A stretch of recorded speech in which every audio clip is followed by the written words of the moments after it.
Sa murang edad ng batang si Fabio ay natuklasan na niya ang kakaibang lakas na meron siya. Kumpara sa isang normal na bata, ay natatangi ang lakas niya. Kaya niyang bumuhat ng isang troso at walang kahirap-hirap niyang napagsasabay na buhatin ang 2 timbang tubig kapag inuutusan siyang mag-igib ng kanyang inang si Elvira sa poso ng kanilang kapitbahay. Hindi yun naging lingid sa kaalaman ng mga tao sa lugar nila. Kaya naman, marami ang tuwang-tuwa at humahanga sa batang si Fabio. Ngunit ang kakaibang kakayahan na yon ni Fabio ay labis na tinututulan ni Elvira na gamitin niya sa dahilang hindi nito sinasabi. Isang umaga, napapalibutan si Fabio ng mga tao sa baryo nila habang sa tabi niya ay naroon ang isang malaking bato na halos kasing taas niya. Isang lalaki ang sumigaw at sinabi na kapag nabiyak ni Fabio ang batong yon gamit ang sarili niyang lakas, ay bibigyan siya nito ng isang supot na candy. Napatingin si Fabio sa mga nakapalibot sa kanya. Sa totoo lang, hindi niya maintindihan kung bakit ganun na lang kasabik ang mga yon na makita siyang gumagamit ng kanyang pambihirang lakas. Patuloy sa pambubuyo ang mga tao kay Fabio hanggang sa tinignan na niya ang bato at saka siya huminga ng malalim. Inisip niya ang isang supot ng candy na ipinangako sa kanya. Kaya naman, mariin niyang ikinuyom ang isa niyang kamao at ubod lakas na nagpakawala ng isang malakas na suntok. Nagulat ang lahat nang mabitak sa gitna ang bato. Isang maikling katahimikan ang namayani bago nagkaroon ng masayang sigawan at palakpakan ang mga taong naroroon. Napangiti naman si Fabio. Natuwa siya sa reaksyon ng mga tao. Pero nagulat siya nang biglang dumating ang kanyang nanay na si Elvira na madilim ang muka. Tumayo si Elvira sa tabi ni Fabio at galit na tumingin sa mga taong naroroon. Kayong lahat, pwede bang tigilan niyo na ang anak ko? Hindi siya laruan, kaya't huwag niyo siyang ginagawang katatawanan at pampalipas ng oras niyo. Mga bwisit kayo! Marahas na inablot ni Elvira sa braso si Fabio at walang imik siya nitong hinila pauwi sa kanilang bahay. Pagdating nila sa bahay ay padabog na isinara ni Elvira ang pinto at hinarap ang batang si Fabio. Fabio anak, bakit mo naman ginawa yun? Bakit mo sinusunod ang mga walang kwenta at kabuluhang sinasabi ng mga taong yun? Kasi po, sabi po nila, kapag nabiyak ko po yung bato, bibigyan daw po nila ako ng candy. Gusto nilang makita kung talagang malakas ako. Pinagbigyan ko lang naman po sila, Nay eh. Wala naman po masama ron, di ba? Ilang beses ko bang sasabihin sa'yo? Hindi mo pwedeng ipakita ang kakaiba mong lakas sa ibang tao. Kapag palagi mong ginagawa yan, ay darating ang panahon na kakatakutan ka ng lahat. Pero Nay, hindi naman po sila natatakot sa akin eh. Natutuwa pa nga po sila. Aliw na aliw po sila sa akin. Kasi iba po ko sa mga bata dito sa baryo. Umiling si Elvira. May lungkot na lumukob sa mga mata nito. Hindi nagtagal, lumapit ito kay Fabio at hinawakan siya sa magkabilaang balikat. Fabio, makinig ka. Bata ka pa, kaya natutuwa pa sila sa'yo. Pero pagdating ng araw, anak, hindi na sila matutuwa sa'yo. Mag-iiba na ang tingin ng lahat sa'yo. Magtataka sila, matatakot, at baka pagdudahan ka pa nila, anak. Alam mo ba kung anong iniisip ng mga tao sa isang tao may kakaibang lakas? Ano po, Nay?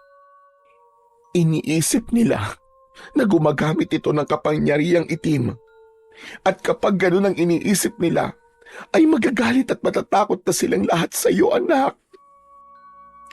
Anak, kaya nakikiusap ako.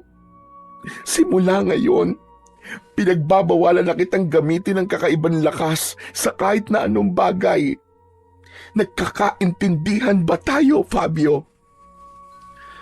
Pero Nay, Nagkakaintindihan ba tayo, Fabio?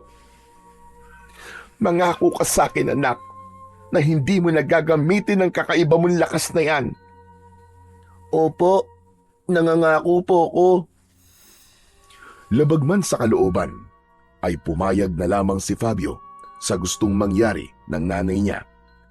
Nagtataka siya kung bakit gano'n na lang kalaki ang takot ng kanyang ina. Naisip niya na ano pang silbi ng lakas niya kung hindi rin naman niya magagamit yon. Lumaki si Fabio sa isang maliit na baryo na malapit sa paanan ng isang aktibong bulkan. Sa edad niyang yon ay sadyang naiiba siya sa ibang bata. Hindi siya nagkakasakit, hindi nakakaramdam ng pagod at higit sa lahat ay sadyang napakalakas niya. Nakatira sila ng kanyang nanay sa isang bahay na gawa sa kahoy at pawid. Ang nanay ni Fabio na si Elvira ay isang labandera lamang. Bukod doon ay nagtatanim din ito ng mga gulay sa kanilang maliit na bakuran. Minsan, tinanong ni Fabio ang kanyang ina habang kumakain sila ng nilagang kamote para sa kanilang hapunan. Nay, tanong lang po, sino po ba ang tatay ko? Hindi mo na kailangan malaman yon, anak. Pero Nay, lahat po ng kalaro ko, meron pong tatay eh. Ako lang po ang wala. Sabi po nila, napulot niyo lang daw po ako sa putikan. At naniniwala ka naman sa kanila, anak. Hindi mo kailangan ng tatay para mabuhay. Kaya kitang buhayin ng ako lang, Fabio. Hala, sige. Kumain ka na dyan at tama na ang pagtatanong mo tungkol sa tatay mo. Alam ni Fabio na mahal siya ng kanyang ina, pero hindi niya maiwasang makaramdam na para bang may kulang talaga sa buhay niya.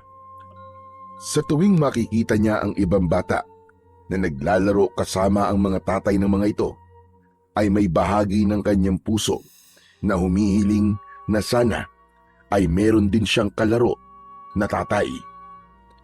Sa kabila ng mahigpit na pagtutol ng nanay ni Fabio na huwag niyang gamitin ang kanyang pambihirang lakas, ay palihim pa rin ginagamit yun ni Fabio. Hindi para magpasikat, kundi upang kumita ng pera. Dahil tuwing hapon, pagkatapos ng gawain sa bahay, ay pumupunta siya sa ilog kung saan may mga kalalakihang nag-ahakot ng malalaking bato. Tumutulong siya sa mga yon kapalit ang maliit na halaga ng pera. May ilang tao rin na nagpapabuhat sa kanya ng ibang mabibigat na bagay, gaya ng troso, gamit sa bahay at kung ano-ano pa, at sinisingil niya ang mga yon. Sa bawat araw na lumilipas, unti-unting lumalaki ang naiipong pera ni Fabio. Itinatago niya yon sa isang lumang lata na nasa ilalim ng kanyang papag. Hindi siya nag-iipon para sa sarili, kundi upang makabili siya ng bagong tsinelas para sa nanay niya. Napansin niya kasi na butas na ang tsinelas ng nanay Elvira niya at sobrang luma na nun. Alam niya na may pambili naman ng tsinelas ang nanay niya, pero mas pinipili nitong huwag bumili dahil mas inuuna nito ang mga gastusin nila sa bahay gaya ng pagkain. Isang hapon, masiglang pumasok si Fabio sa bahay nila mula sa pakikipaglaro sa labas. Ngunit nawala ang saya niya nang makita niya ang kanyang ina na nakatayo sa tabi ng lamesa. Hawak nito ang lumang lata na pinag-iipunan niya ng pera. Bukas yun at nakalatag sa ibabaw ng lamesa ang mga baryang matagal na niyang iniipon. Pansin niya ang galit sa mukha ng kanyang ina. Nay, bakit niyo po binuksan ang alkansya ko?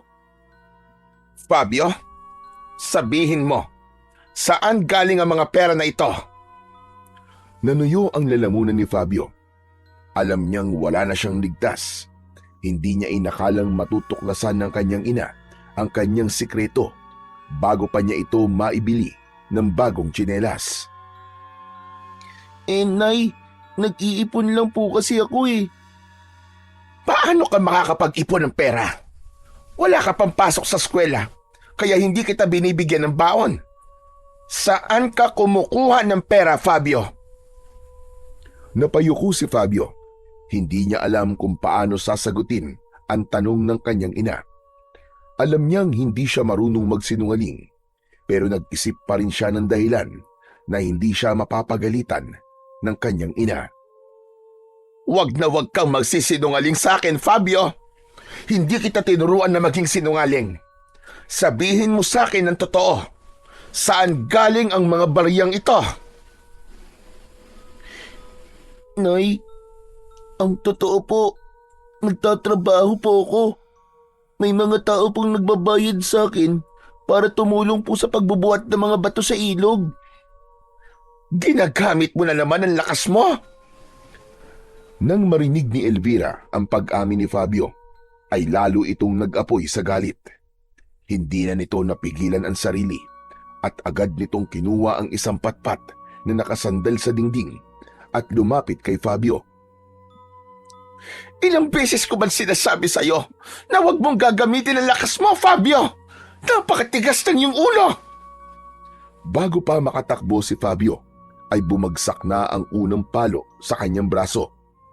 Napangiwi siya sa sakit, ngunit hindi siya lumaban sa kanyang ina, hanggang sa naging sunod-sunod na ang hagupit ng patpat sa iba't ibang parte ng kanyang katawan. Nang dahil sa labis na sakit, ay umatungal na si Fabio ng pag-iyak. Nay, tama na po! Tama na po, Nay! Ang sakit-sakit na po! Hindi na po ako ulit, Nay! Tama na po! Ngunit hindi huminto si Elvira. Patuloy lang ito sa pagpalo kay Fabio. Bakit man tigas-tigas ng ulo mo, ha? Hindi mo ba naiintindihan ang sinasabi ko sa'yo? Ilang ulit kong sasabihin na huwag mong gagamitin ang lakas mo! Nay, para naman po sa inyo ang perang yun eh. Gusto ko po kayong bilan ng tsinelas. Kasi sira na po ang tsinelas nyo. Sa sandaling yon, ay biglang natigilan si Elvira sa pagpalo kay Fabio. Nabitiwan ito ang patpat at para bang nawalan ito ng lakas. Nanghihina itong napaupo sa sahig hanggang sa tuluyang bumagsak na ang mga luha nito. Nay, alam ko po kasi na hindi niyo po bibilan ang sarili niyo ng tsinelas. Kahit sira na po, ginagamit niyo pa rin po. Kaya ako na lang po nag-iipon para mabili ko po kayo. Fabio, anak, hindi mo kailangan gawin ito eh. Ayokong gamitin mo ang kakaiba mong lakas dahil gusto kitang protektahan. Sana'y naiintindihan mo ko, anak. Patuloy pa rin sa pag-iyak si Fabio. Hindi pa rin niya lubos na nauunawaan kung bakit gano'n na lamang ang takot ng kanyang ina sa paggamit niya ng kakaiba niyang lakas. Simula nang mangyari yon, ay hindi na muling ginamit pa ni Fabio ang kanyang kakaibang lakas.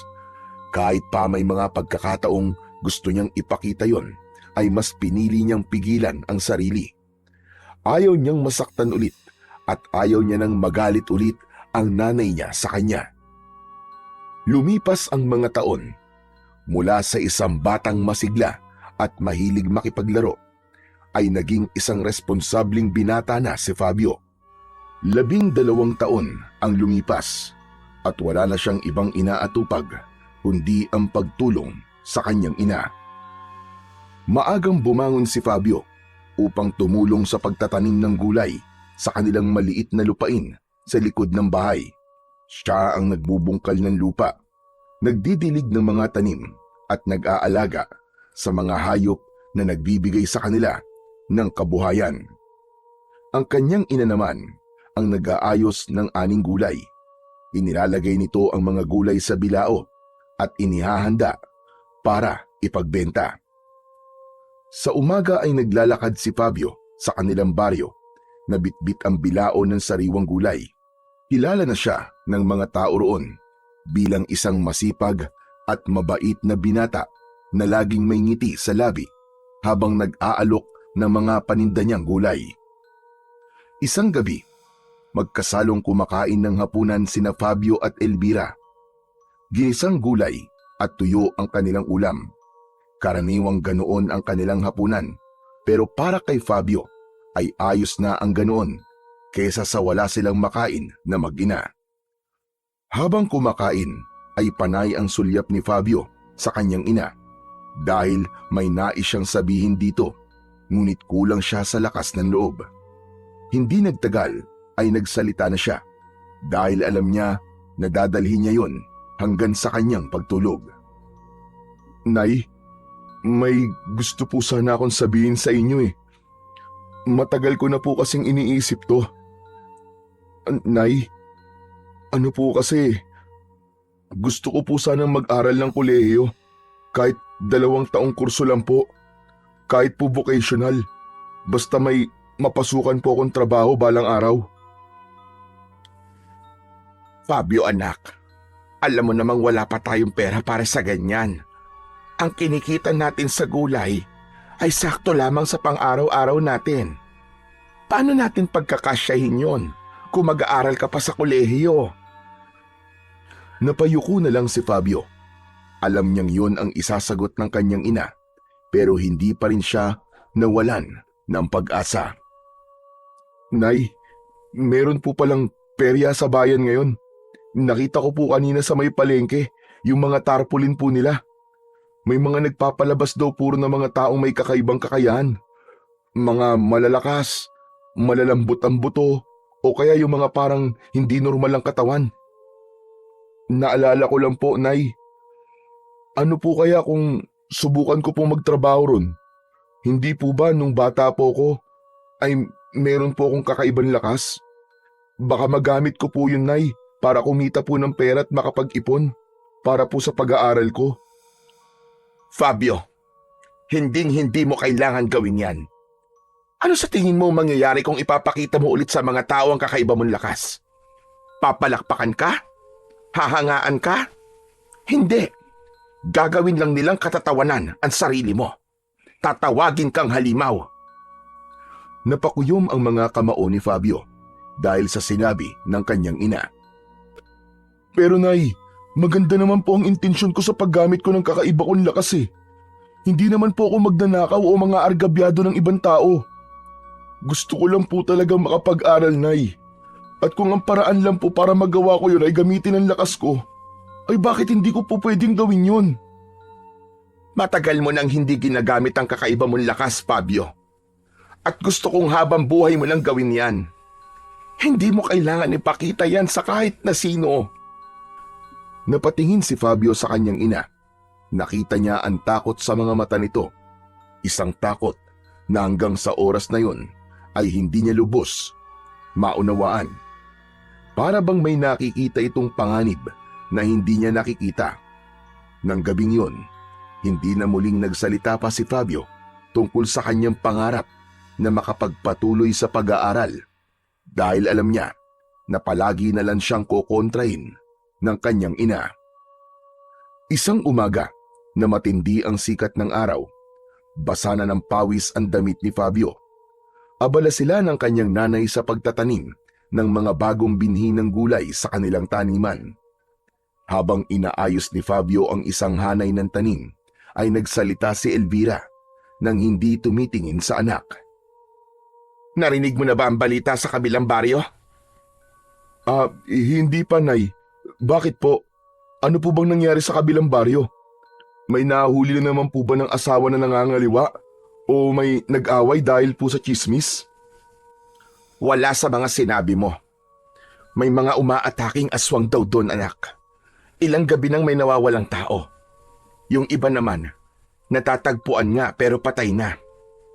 Tapos parang nilaparaw ng isang mabangis na hayop. Pero Nay, totoo po ba ang mga aswang? Totoo ang aswang, Fabio. Hindi lang aswang, pati ang mga engkanto, lamang lupa at kung ano-anong nilalang na mahirap paniwalaan. Napatingin si Fabio sa kanyang ina. Hindi niya alam kung bakit pero parang may ibang bigat ang boses nito. Nay, bakit po parang siguradong-sigurado po kayong totoo sila? Nakakita na po ba kayo ng mga ganong nilalang? Hindi lang mga ganong nilalang ang nakita ko, anak. Ano pa po ang nakita nyo, Nay? Huwag ka na magtanong. Basta totoo sila. Sinabi ko lang yun sa'yo para mag-ingat ka, anak. Dahil hindi malabong mapunta rin dito ang mga aswang na yon. Huwag ka na magpapagabi sa labas, ha? Ang hilig mo pa namang tumambay sa may paanan ng bulkan. Hindi na muling nagtanong pa si Fabio, pero sa loob-loob niya ay may bumangong kuryosidad. Sa paraan kasi ng pagsasalita ng nanay niya ay tila may malaki itong kaalaman sa mga nilalang na binanggit nito. Nagpatuloy na lamang si Fabio sa pagtatanim, ngunit isang bagay ang biglang pumasok sa utak niya. Natigilan siya at napatingin sa kanyang ina. Napawisan na rin habang patuloy na nagtatanim ng binhi. Nay, ang tatay ko kaya? Kailan ko po kaya siya makikita? Napahinto si Elvira sa kanyang ginagawa, ngunit agad din itong kumilos muli at sumagot nang hindi siya tinitignan na parabang ayaw nitong magtama ang kanilang mga mata. Huwag ka nang umasa, Fabio. 21 taon kang nabuhay nang wala siyang pakialam sa'yo. Ayos ka naman, hindi ba? Lumaki ka naman at humihinga ka pa rin hanggang ngayon. Nay, hindi naman po ibig sabihin na dahil lumaki akong wala siya, ay dapat habang buhay ko na po siyang hindi makilala. Hindi ko naman po kayo iiwan kung sakaling makilala ko po siya. Kung yun po ang inaalala nyo. Nay, gusto ko lang po talaga siyang makita. Bakit ba kasi bigla mong naisip yan, ha? Ano bang mapapala mo kung makikilala mo siya? May maitutulong ba siya sa pagpapalaki ko sa'yo? Ni anino niya, hindi mo nakita. May karapatan naman po siguro ako malaman kung sino siya o nasan siya, Nay. Kaya Nay, pakiusap naman po. Sabihin niyo po sa akin kung paano ko po siya makikita. Sabihin niyo po sa akin ang totoo, Nay. Kung gusto mo ng totoo, Fabio, sige. Eto ang katotohanan. Patay na ang tatay mo. Kaya tumigil ka na sa pangarap mong makikita mo pa siya. Napalunok si Fabio. Hindi niya alam kung ano ang kanyang mararamdaman. Maya-maya ay umiling siya habang nangingilid ang luha. Hindi po ako naniniwala. Kung patay na siya, saan po siya nakalibing? Hindi siya rito nakalibing. Nang mamatay ang tatay mo, ay kinuha ng pamilya niya ang katawan niya. At doon siya inilibing sa probinsya nila na malayo rito. Kaya ang gusto ko, simula ngayon anak, ay tumigil ka na sa ilusyon mong magkita pa kayo ng walang kwenta mong ama. Magsasalita pa sana si Fabio, pero biglang tumayo si Elvira at malalaki ang mga hakbang na naglakad ito palayo. Iniwan ito si Fabio na mag-isa sa gitna ng kanilang taniman. Sa kabila ng sinabi ng kanyang ina, tila ayaw tanggapin ng puso ni Fabio na patay na ang kanyang ama. Tila may parte ng utak niya na nagsasabi na sinabi lang yon ni Elvira para huminto na siya sa pagtatanong. Isang umaga, maagang nagising si Fabio. Agad niyang inayos ang mga gulay na ilalako niya para sa araw na yon. Matapos mag-almusal, ay sinimulan na niya ang paglalako ng mga gulay. Isang umpukan ng mga tao ang nakita niya. Lumapit siya roon upang alukin ng gulay ang mga tao. Pero napahinto siya nang marinig ang pinag-uusapan ng mga taong naroroon. Ayon sa isang babae, ay pinasok daw ng mga aswang ang bahay ni Mang Lando kagabi. Tanging si Manlando lang daw ang nakaligtas at napatay ng mga aswang ang asawa at 2 nitong anak na parehas lalaki. Napalunok si Fabio at naramdaman niya ang panlalamig ng buo niyang katawan. Kahapon lang ay nakita pa niyang naglalakad ang asawa ni Mang Lando na si Aling Marta kasama ang 2 anak nito doon sa may simbahan. Hindi na nagpatumpik-tumpik pa si Fabio at agad siyang umuwi. Pagdating niya sa kanilang bahay, ay nadatnan niyang abala ang kanyang ina sa pagsisiga ng tuyong dahon at sanga sa harapan ng kanilang bakuran.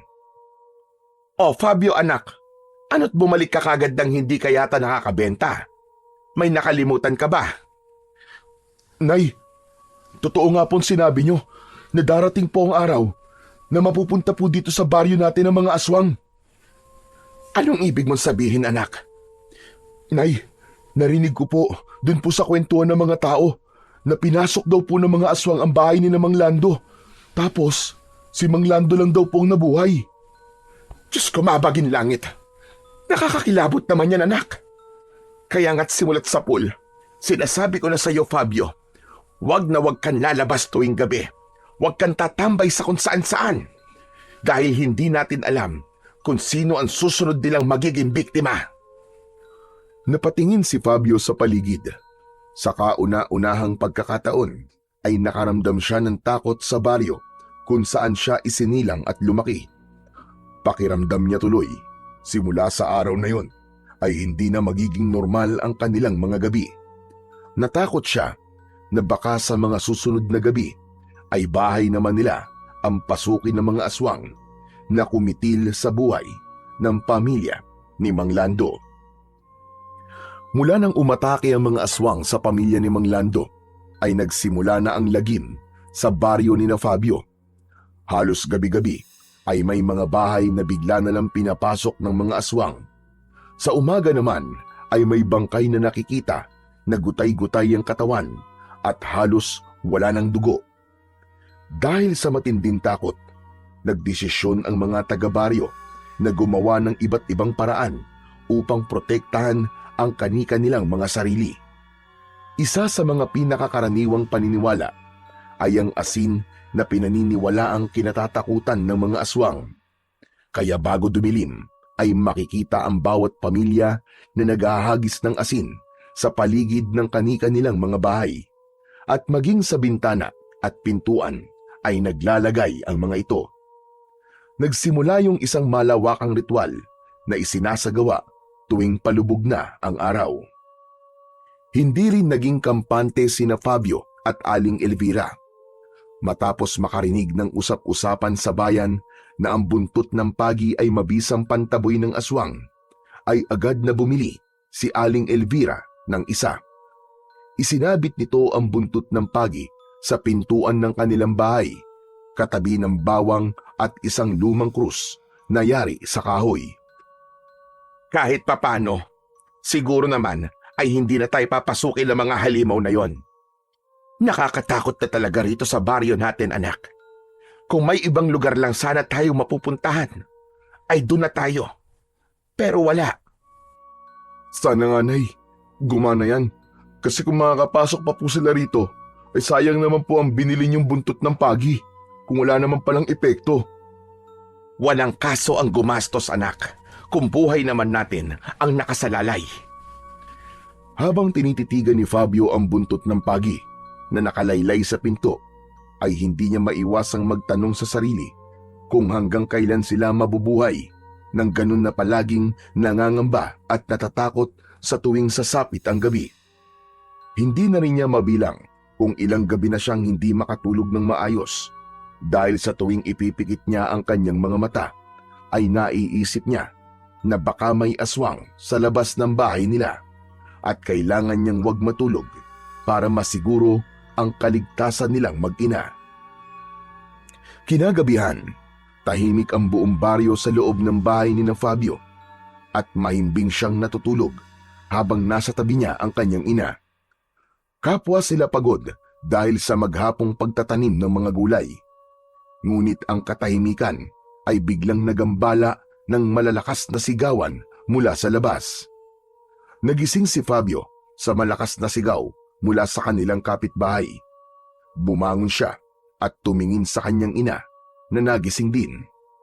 Mabilis silang lumapit sa bintana at sinilip ang pinagmumulan ng kaguluhan. Napasinghap si Fabio nang makita niya ang mga aswang na nasa bubong ng kanilang kapitbahay na si Mang Temyong. Meron ding mga aswang na nakaabang sa paligid ng bahay. Hindi na nag-isip si Fabio at lumayo na siya mula sa pagkakasilip sa bintana. Nagtungo siya sa kusina at kinuha ang bagong hasang itak. Malalaki ang mga hakbang na tinungo niya ang pinto. Ngunit bago pa man siya makalabas ng pinto, ay mahigpit siyang hinawakan ni Aling Elvira sa braso. Fabio anak, anong gagawin mo? Bakit may dala kang itak? Nay, tutulungan ko po sila. Hindi natin sila pwedeng hayaang mamatay sa kamay ng mga halimaw na yun. Mas sinigpitan pa ni Elvira ang hawak sa anak. Kita sa mukha nito ang matinding takot at pag-aalala. Nahihibang ka na ba anak? Alam mo bang pagpapakamatay ang gagawin mo? Ano ba magagawa mo laban sa mga aswang? Mag-isip ka nga. Pero Nay, wala ba tayong gagawin? Dito lang ba tayo sa loob ng bahay natin habang pinapatay nila mga kapitbahay natin? May nakikita ka bang ibang lumalabas para tumulong? Wala, hindi ba? Dahil takot din ang lahat anak. Alam nilang mamamatay lang sila kapag kinalaban nila mga aswang. At kung lalabas ka, sigurado ako na pati ikaw ay papatayin nila. Nanginig ang mga kamay ni Fabio habang mahigpit na hawak ang itak. Alam niyang tama ang nanay niya, ngunit sa labas ay patuloy pa rin ang pagsigaw ng kanilang mga kapitbahay. Pakiramdam niya ay nadudurog ng unti-unti ang puso niya habang naririnig niya ang paghingi ng tulong ni Mang Temyong at ng pamilya nito. Kung gano'n, anong gagawin natin? Manunood na lang po ba tayo habang pinapatay nila mga kapitbahay natin? Wala tayong ibang magagawa anak, kundi ang manatili rito at magdasal. Dahan-dahang ibinaba ni Fabio ang itak. Pakiramdam niya ay hindi kaya ng konsensya niya na hindi tulungan si Mang Temyong, lalo na't napakabait ng pamilya nito sa kanila. Lumapit si Elvira sa maliit nilang altar at sinindihan nito ang nag-iisang kandila na naroroon. Walang nagawa si Fabio kundi ang lumapit sa nanay niya. Sabay silang lumuhod sa harapan ng altar upang manalangin. Ama naming nasa langit, iligtas mo po kami sa mga aswang at huwag mo pong hayaan na mapasok nila ang aming tahanan. Iligtas niyo rin po ang pamilya ni Mang Temyong na kasalukuyan pong inaatake ng aswang. Sana po ay makaligtas sila. Sana po ay matapos na ang bangungot na ito sa aming baryo, Panginoon. Kami po ay nagsusumamo sa inyo, Panginoon. Iligtas niyo po kaming lahat. Patuloy na nagdarasal pa rin si Aling Elvira.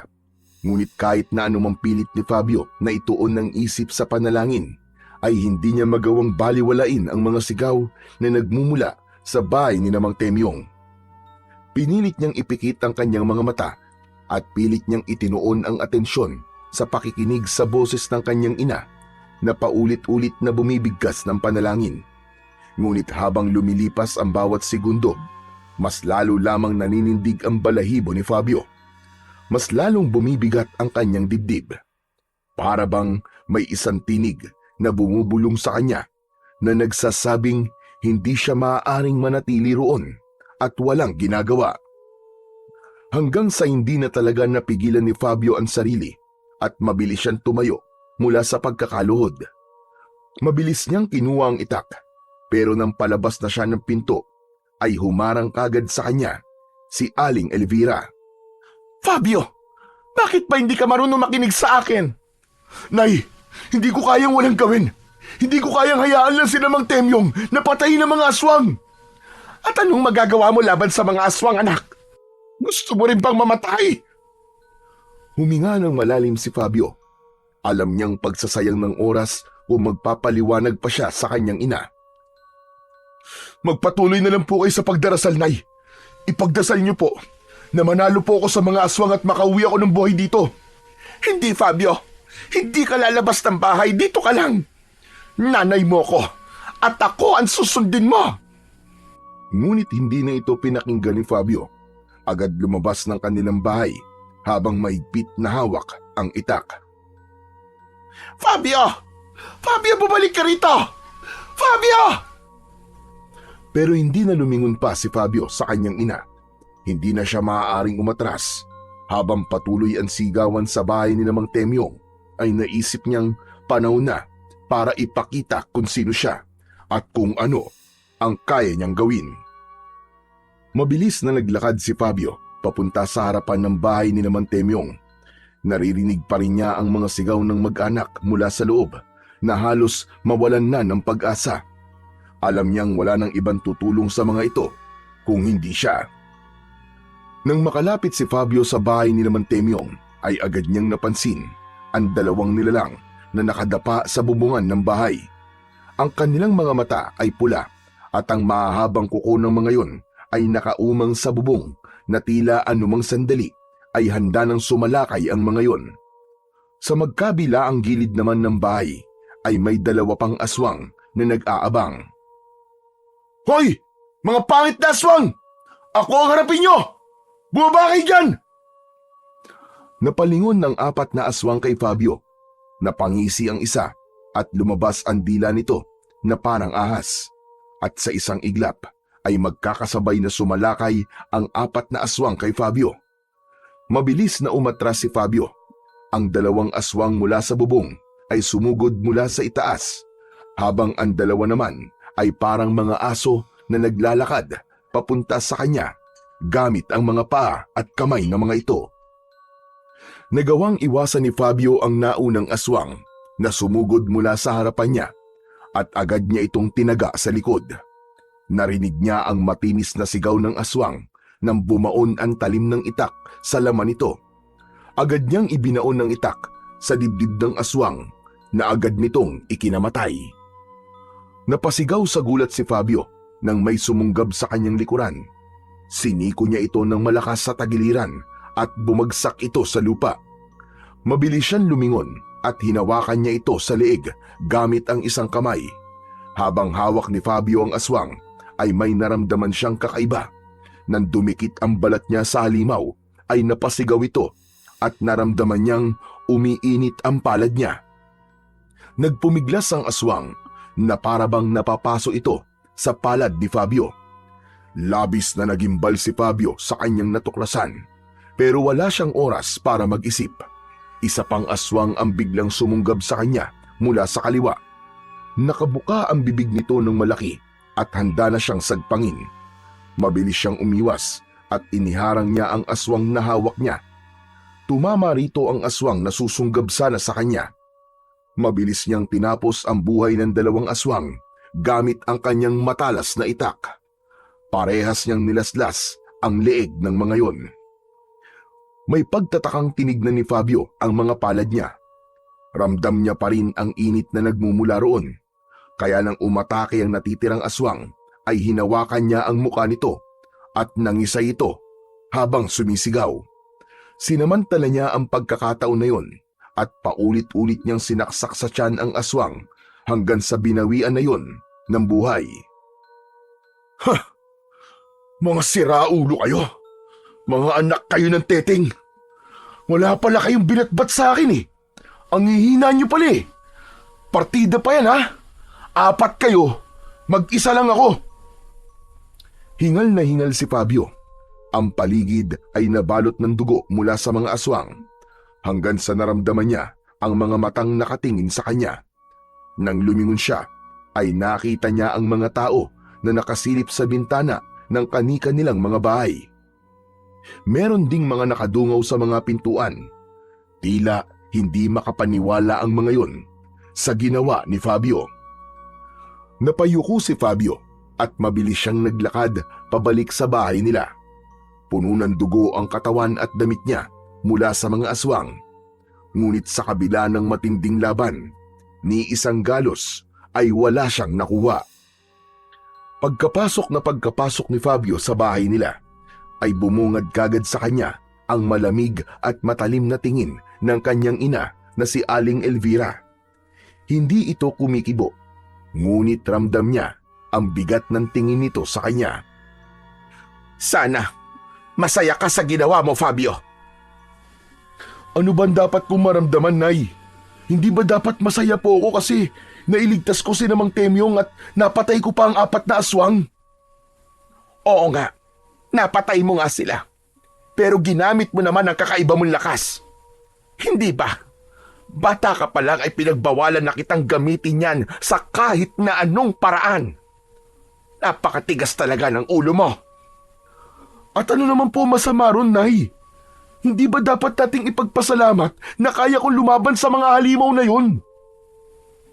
Alam mo bang nakita ka ng maraming tao, anak?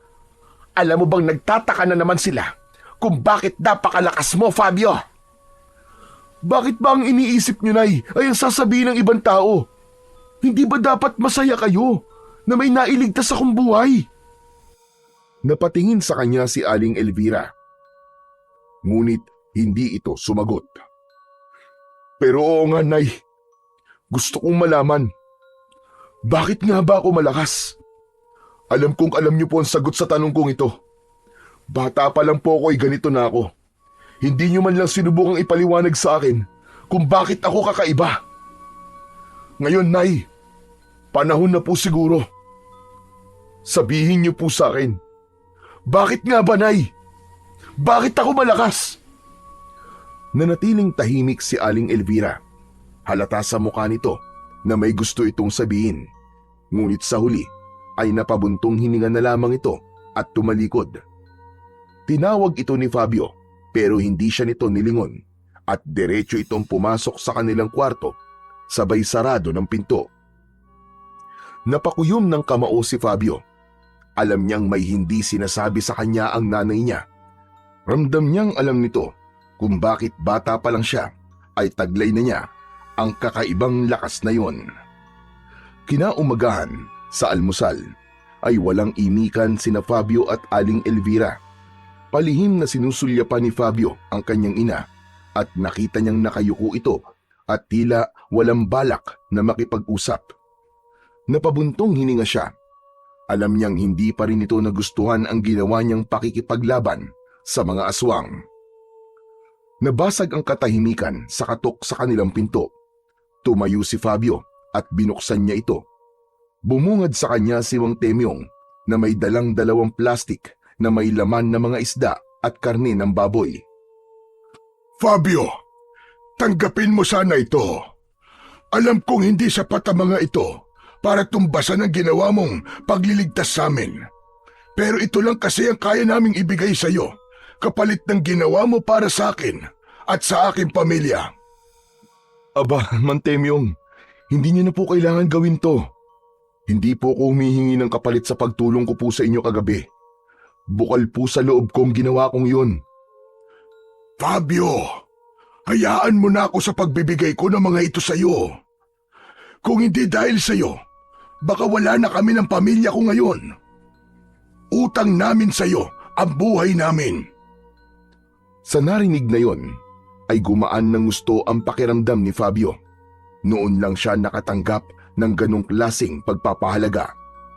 Napagtanto niya na baka sumama pa ang loob ni Mang Temyong kapag hindi niya tinanggap ang dala nito, kaya't kinuha na niya ang mga yon sa matanda. Kung mapilit po kayo maraming salamat po, Mang Temyong. May pang-ulam na po kami nito ni Nanay mamayang tanghali at gabi. Muling nagpasalamat si Mang Temyong kay Fabio bago ito umalis.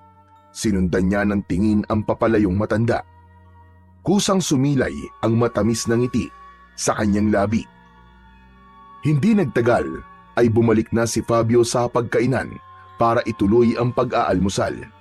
Napansin niya na tahimik pa rin ang kanyang ina.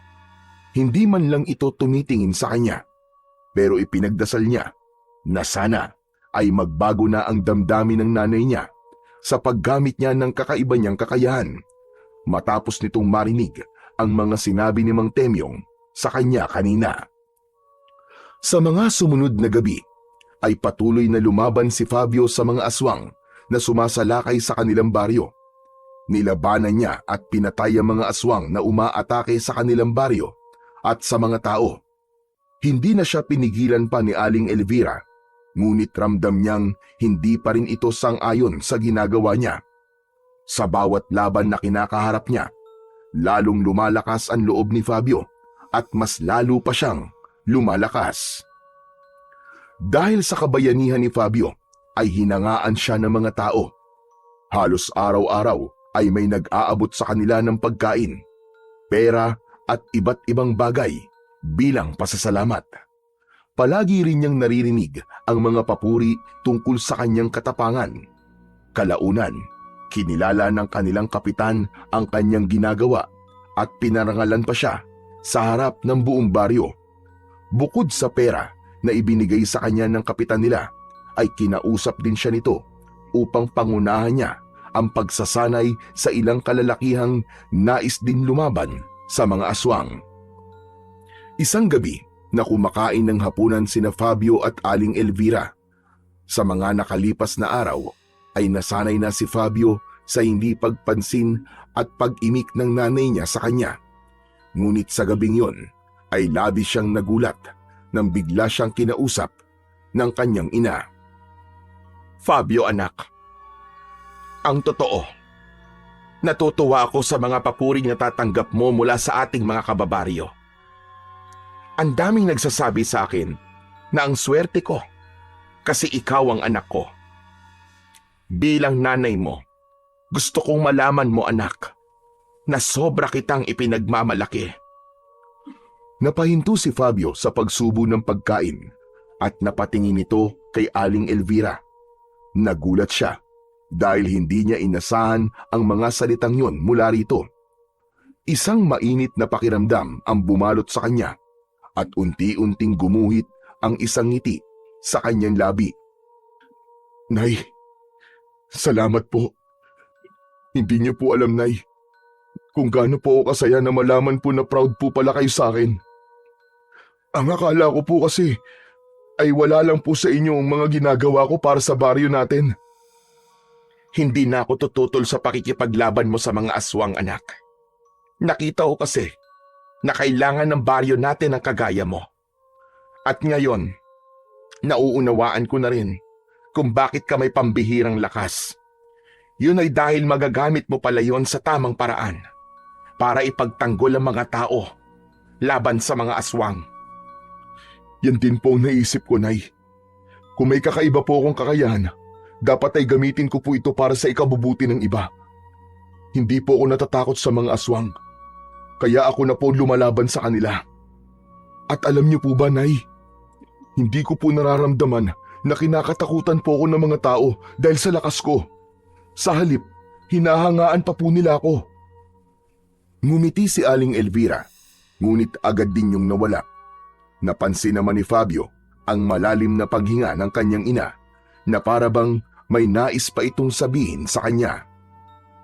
Anak, oras na rin siguro upang malaman mo ang totoo kung bakit meron kang kakaibang lakas. Napakurap si Fabio. Hindi siya nagsalita at bigla siyang kinabahan. Ramdam niyang may mabigat na revelasyong sasabihin ang kanyang ina. Anak, makinig kang mabuti sa aking sasabihin. Hindi ka isang ordinaryong tao, Fabio. Ikaw ay anak ng isang bathala na si Adlaw. Siya ay isang bathala na nakatira sa bulkan dito sa ating lugar. Ano, Nay? Anak po ko ng isang bathala. Nay, ano po bang sinasabi niyo? Noon, anak, ay may nakilala akong isang binata. Pinaibig niya ako at minahal ko rin siya ng buong puso ko, anak.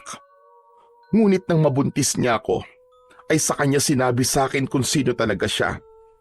Ipinakita niya sa akin ang totoo niyang anyo. Sinabi niyang nais lamang niyang magkaroon ng anak sa isang tao. At ikaw nga ang naging bunga nun, Fabio. Teka, Nay, naguguluhan ako eh. Parang ang hirap naman pong paniwalaan ang mga sinasabi niyo sa akin ngayon. Alam kong mahirap paniwalaan, anak. Pero ito ang katotohanan. Kaya ka malakas ay dahil may dugo ka ng isang bathala. Siguro ay alam na ni Adlaw na darating ang panahong sasalakayin ng mga aswang ang baryo natin. Kaya siguro naisip niya na magkaroon ng anak sa isang tao upang maging tagapagtanggol ng mga tao rito. Tuluyan nang hindi nakapagsalita si Fabio sa revelasyon ng kanyang ina. Kahit mahirap paniwalaan ang mga sinabi ng kanyang ina, ay ramdam niya na nagsasabi ito ng totoo. May sayang sumibol sa puso niya dahil sa wakas ay nagkaroon na ng kasagutan ang matagal niya ng tanong kung sino ang tatay niya at bakit siya may pambihirang lakas. Bago matulog sa gabing yon, ay lumapit si Fabio sa nakabukas na bintana ng bahay nila. Dumungaw siya roon at mula roon ay tinanaw niya ang napakataas na bulkan sa hindi kalayuan. Hindi pa rin siya makapaniwala ng gusto na ang tatay niya pala ay isang bathalang nakatira sa bulkan na yon. May posibilidad man na ginawa lang siya ng kanyang ama upang maging isang mandirigma laban sa mga aswang, ay wala siyang galit o hinanakit para dito.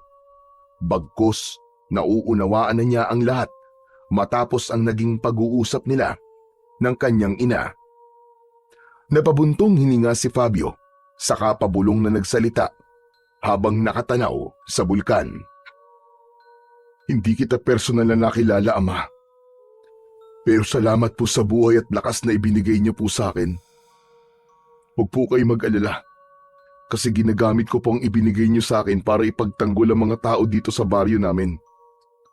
Kaya sana ay masaya ka po sa ginagawa ko. Isang mainit na hangin ang naramdaman ni Fabio sa kanyang muka na para bang sinagot ni Adlaw ang kanyang sinabi.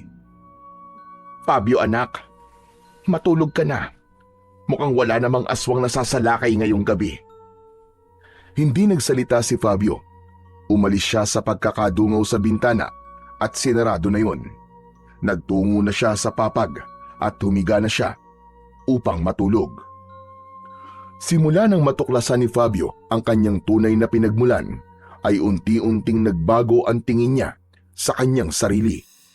Para sa kanya, ay wala nang sino man sa baryo ang maaaring pumantay sa kanya.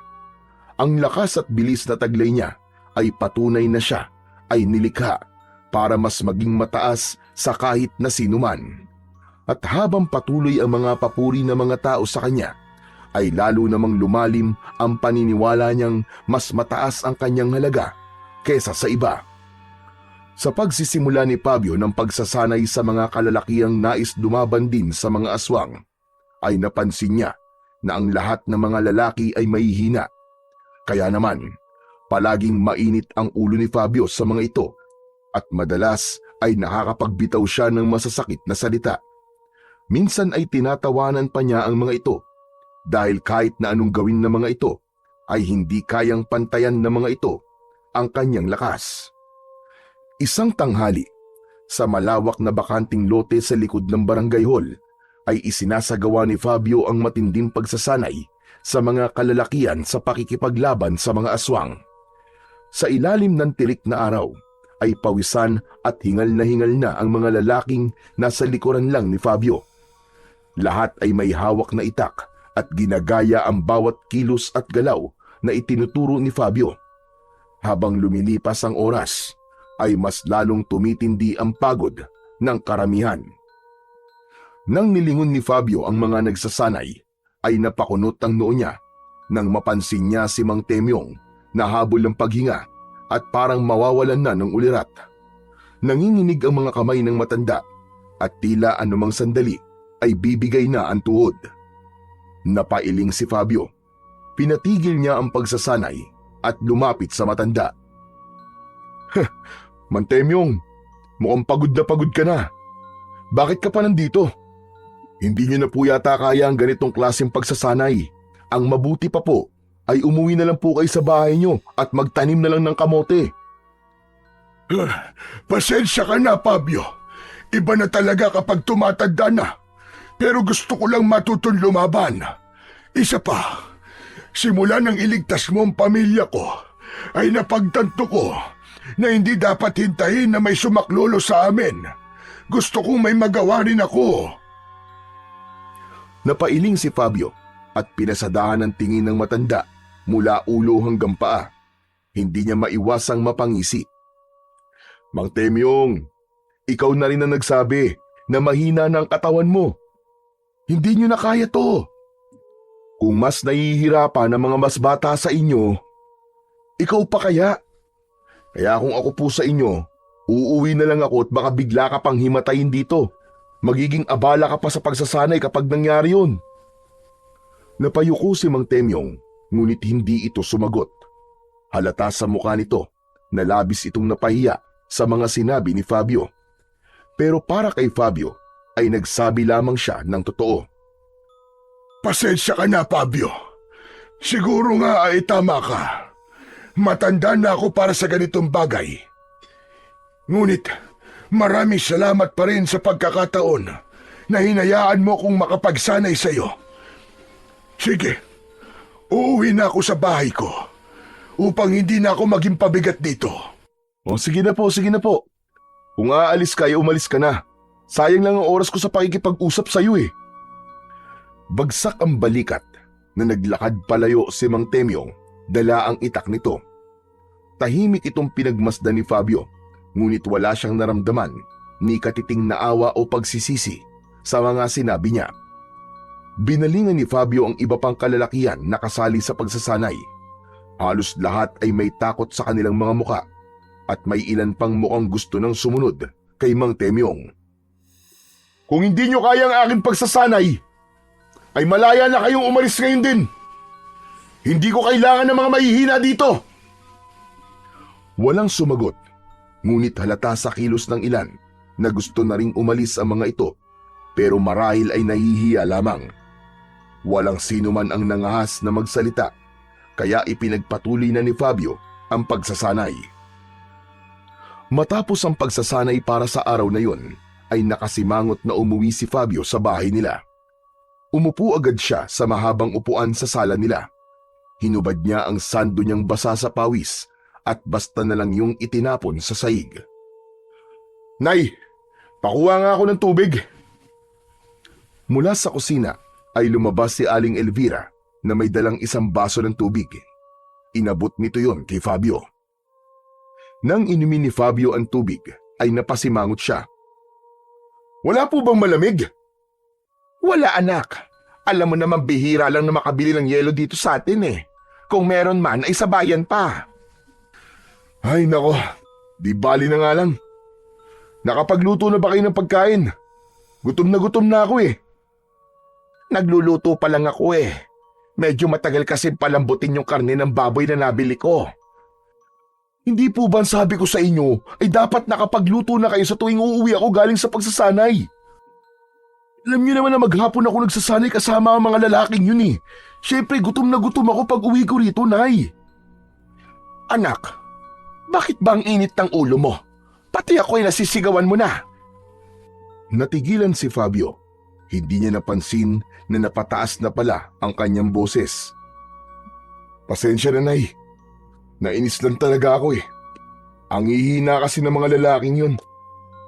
Hindi nila nakukuha ang mga tinuturo ko sa kanila. Paulit-ulit ko nang ipinapakita pero ang bagal nilang matuto. Fabio anak, hindi mo dapat inaasahang kasing lakas mo sila. Hindi mo dapat inaasahang matututunan nila kagad ang lahat. Hindi sila katulad mo anak. Ikaw ay may dugong bathala. Sila ay mga simpleng tao lamang na ang hangad lang ay ipagtanggol ang kanilang mga pamilya at ang baryo natin. Hindi mo dapat ikinukumpara ang kakayahan mo sa kakayahan nila. Tama ka dyan, Nay. Kahit anong gawin nila, ay hindi nila mapapantayan ang lakas ko. Sa huli, ako lang ang tunay na makakalaban sa mga aswang na umaatake dito sa baryo natin. Ako lang ang may kakayahang ipagtanggol ang baryong ito sa mga aswang na yun. Nag-aalalang tinignan ni Elvira si Fabio, pero hindi na ito nagsalita pa. Habang lumilipas ang mga araw, ay mas lalo pang yumabang at lumaki ang ulo ni Fabio. Sa bawat pagsasanay na isinasagawa niya, ay palagi niyang minamaliit ang mga kalalaking nag-iensayo sa pakikipaglaban sa mga aswang. Sa kanyang paningin, wala ni isa sa mga yun ang may potensyal na maging tunay na mandirigma na gaya niya. Sa gitna ng pagsasanay, ay nakita ni Fabio sa mukha ng mga lalaki ang pagod. Hinihingal ang karamihan at may ilan na halos hindi na makatayo sa sobrang panghihina. Ano ba yan? Naturingan kayong mga lalaki pero ang hihina ninyo. Sigurado ako na kahit isang aswang ay hindi niyo mapapatay. Sinasayang niyo lang ang oras ko. Sige na, magsiuwi na kayo at pinapainit niyo lang ang ulo ko. Isa-isa nang umalis ang mga kalalakihan sa harapan ni Fabio. Paalis na rin sana siya nang natanaw niya si Kapitan Manuel na papalapit. Sinalubong niya ito at huminto siya sa harapan nito. Kapitan, siguro naman ay nakikita niyo kung paano ko sinasanay ang mga kalalakihan dito sa baryo natin. Ginagawa ko ang lahat para matuto silang lumaban. Pero ewan ko ba kung bakit ang hihina pa rin nila. Bagyang natawa si Kapitan Manuel at tumango. Oo. Nakikita ko naman yun, Fabio. At nagpapasalamat ako sa iyo dahil malaki ang naitutulong mo sa baryo natin. Hindi biro ang ginagawa ko, Kap. Hindi lang ako basta nakikipaglaban sa mga aswang. Nagsasanay pa ako ng mga tao. Wala na akong oras para sa sarili ko. Dapat lang siguro na may matanggap akong kabayaran para sa lahat ng ginagawa ko. Biglang natigilan si Kapitan Manuel sa sinabi ni Fabio. Naubo ito at may pag-aalangang ngumiti. Pasensya na, Fabio, ha? Pero wala pa kasing pondo ang baryo natin. Alam mo namang mahirap ang buhay ngayon. Pero nangangako ko sa iyo, Fabio, kapag nagkaroon tayo ng sapat na pera, ay bibigyan kita ng nararapat na gantimpala. Sana lang po totoo yung sinasabi mo, Kap. Kasi baka tama rin ako kapag wala na ako napapala sa lahat ng ginagawa ko. Pagkasabi niya nun, ay iniwan na niya si Kapitan Manuel. Para kay Fabio, ay walang mali sa mga sinabi niya. Naniniwala siya na dapat ay hindi puro siya lang ang nagbibigay at dapat ay kumakabig din siya. Isang gabi, mahimbing na natutulog si Fabio nang bigla siyang yugyugin ni Aling Elvira. Umungol siya at tumalikod. Bumaloktot siya habang balot ng kumot ang kanyang katawan. Istorbo ka naman, Nay. Ang sarap-sarap ng tulog ko eh. Fabio, bumangon ka! May aswang na sumasalakay sa baryo! Doon lang narinig ni Fabio ang sigawan at kaguluhan sa labas. May umiiyak at may sumisigaw ng tulong. Ngunit sa halip na magmadaling bumangon, ay lalo pa niyang ipinikit ang kanyang mga mata. Ano ba yan? Gusto ko pang matulog, Nay. Hayaan niyo na po sila.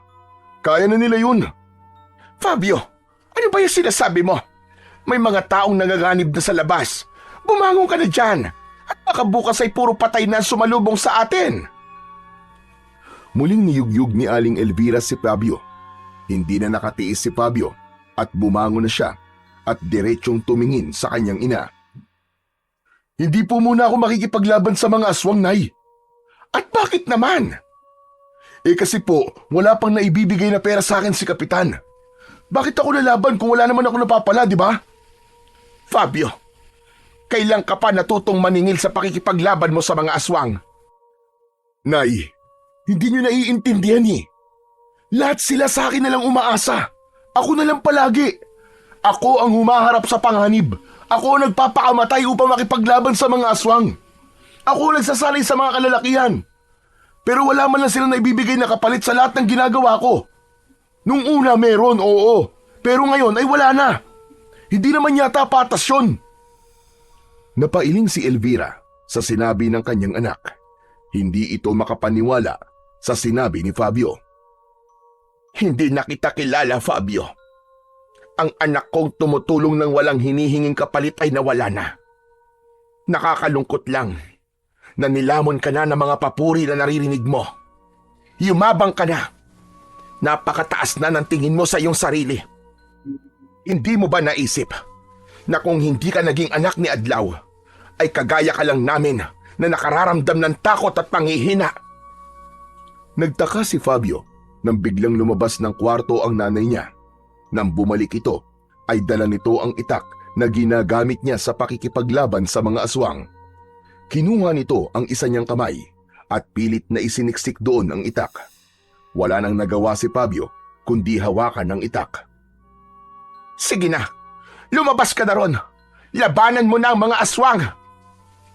Napailing si Fabio Para sa kanya ay hindi nauunawaan ng nanay niya ang punto niya.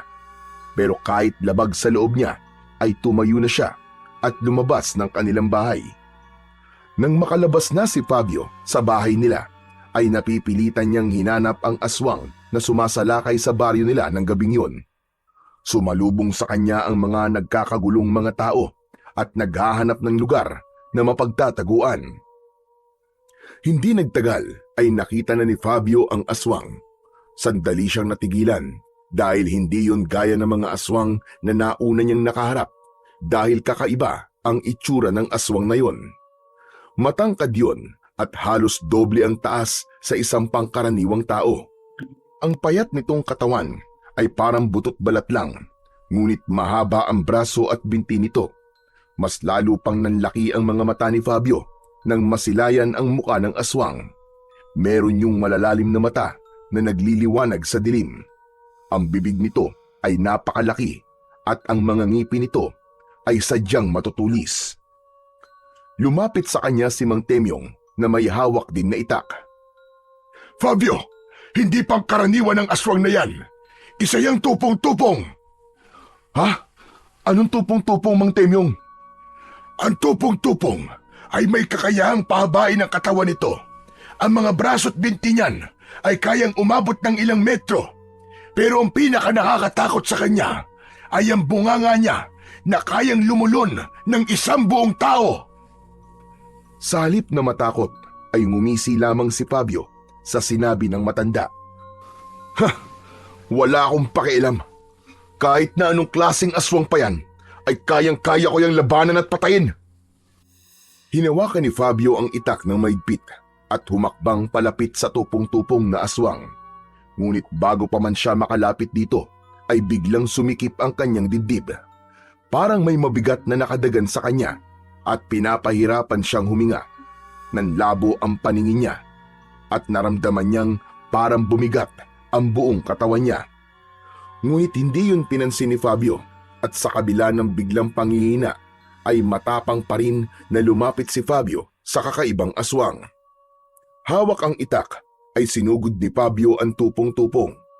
Tatagain niya sana ang leeg nito pero biglang humaba ang leeg ng aswang at parang goma yung kumabig pakaliwa kaya sa hangin tumama ang talim ng itak ni Fabio. Muli siyang umatake at pinuntirya niya ang binti nito. Ngunit humaba lang din yun at pumaling sa kaliwa kaya hindi niya ito muling tinamaan. Anak nang, pinagli ka ba sa gomang aswang ka, ha? Parang naglalaro lang ang tupong-tupong. Patuloy nitong iniiwasan ang bawat atake ni Fabio. Hindi nagtagal ay mas lalong naramdaman ni Fabio ang panghihina ng kanyang katawan. Pakiramdam niya ay bumigat ang kanyang mga paa. Dati-rati ay nagagawa niyang kumilos ng mas mabilis, ngunit ng sandaling yun ay tila ordinaryong tao na lamang siya. Napansin niyang mabilis siyang hinihingal at ang pag-atake niya ay hindi na kasing lakas tulad ng dati. Maya-maya ay ilang kalalakihan ang sumugod sa tupong-tupong upang tumulong kay Fabio. Isa sa mga lalaki ang hinawakan ng tupong-tupong sa muka at nakita ni Fabio ang isang nakapangingilabot na tagpo. Biglang namutla ang lalaking hinawakan ng aswang. Mabilis na natuyo ang katawan nito. Hindi nagtagal ay bumagsak ang walang buhay na katawan ng lalaki sa lupa. Ang itsura nun ay parang isang matandang butot balat. Hinilabutan si Fabio nang mapagtanto niya na may kakayahang manghigop ng lakas ang tupong-tupong. Napaatras si Fabio. Nakita niyang may dalawa pang lalaki na hinawakan ng tupong-tupong sa muka at gaya na nangyari sa unang lalaki ay tuyot din na bumagsak ang katawan ng dalawa sa lupa. Sa unang pagkakataon ay nakaramdam ng tunay na takot si Fabio. Napagtanto niya na hindi yon katulad ng ibang laban na kanyang hinarap noon. Huminga siya ng malalim at pilit na pinigilan ang pangangatog ng kanyang mga kamay. Kinumbinsi niya ang kanyang sarili na lumaban pero natalo na siya ng kanyang takot kaya walang pagdadalawang isip na tumakbo siya palayo sa tupong-tupong. Mabilis na nagtago si Fabio sa mga nakatambak na lumang gamit sa likod ng kanilang bahay. Nangihina siyang napaupo sa lupa at yumuko. Bakit ganun? Ano nangyayari sa akin? Bakit bigla ako naging mahina? Nakabibingi ang sigaw ng mga tao sa baryo ng sandaling yon. Alam ni Fabio na kailangan niyang harapin ang tupong-tupong, pero alam niya rin na sa kalagayan niya ay hindi siya mananalo sa kalaban. Kaya naman, tinakpan niya ang tenga niya gamit ang mga kamay upang kahit paano ay hindi niya marinig ang kaguluhan na bumabalot sa baryo nila ng gabing yun. Hindi alam ni Fabio kung gaano siya katagal na nakatago sa likod ng kanilang bahay. Nakayuko lang siya roon habang nanginginig pa rin sa labis na takot at pagtataka. Napapitlag siya nang biglang may humawak sa kanyang balikat. Nang umangat ang mukha niya ay natigilan siya nang makita niya ang kanyang nanay. Nay, yung aswang, wala na ba siya? Wala na, anak. Ibig sabihin, may nakapatay po sa kanya? Ang ibig kong sabihin ay umalis na. Pero marami siyang napatay. Muling yumuko si Fabio. Paulit-ulit na naglaro sa loob ng utak niya ang mga sigaw ng mga tao kanina. Tumayo ka na dyan. Pumasok na tayo sa bahay natin. Marahan siyang inilalayan ng kanyang ina sa pagtayo at pumasok na sila sa kanilang bahay. Agad siyang binigyan ni Aling Elvira ng isang baso ng tubig na agad naman niyang ininom. Matanong lang kita, anak. Kaya ka ba tumakbo sa laban kanina? Ay dahil wala pang binibigay na pera si Kapitan Manuel? Hindi po, Nay. Ang totoo po niyan umatras po ako. Dahil pakiramdam ko po ay hindi na po ako malakas. Tapos, grabe din po yung takot na nararamdaman ko nang makita ko pong nangihigop po ng lakas yung aswang. Nay, paano po kung nawala na pala ang lakas ko? Hindi maaaring mangyari yan, Fabio. Anak ka ng isang bathala. Hindi basta-basta mawawala ang lakas mo. Pero paano niyo po may papaliwanag yung nangyayari po sa akin ngayon? Baka kailangan mo lang na magpahinga, anak. Tandaan mo, may dugo ka pa ring tao. Normal lang na mapagod ka at normal lang din na makaramdam ka ng takot. Sige na, anak. Magpahinga ka na. Bukas paggising mo, sigurado ko na malakas ka na ulit. Hindi nakaimik si Fabio sa sinabi ng kanyang nanay. May gusto siyang sabihin pero hindi niya alam kung paano ipapaliwanag sa nanay niya ang bumabagabag sa kanya. Makalipas ang ilang sandali ay nagtungo na siya sa kwarto nila at humiga na siya sa papag. Pinikit niya ang kanyang mga mata, ngunit hindi niya magawang makatulog. Maagang nagising si Fabio kinaumagahan. Umasa siya na sa sandaling yun ay bumalik na ang kakaiba niyang lakas. Lumabas siya ng bahay at nagtungo sa likod ng bahay nila.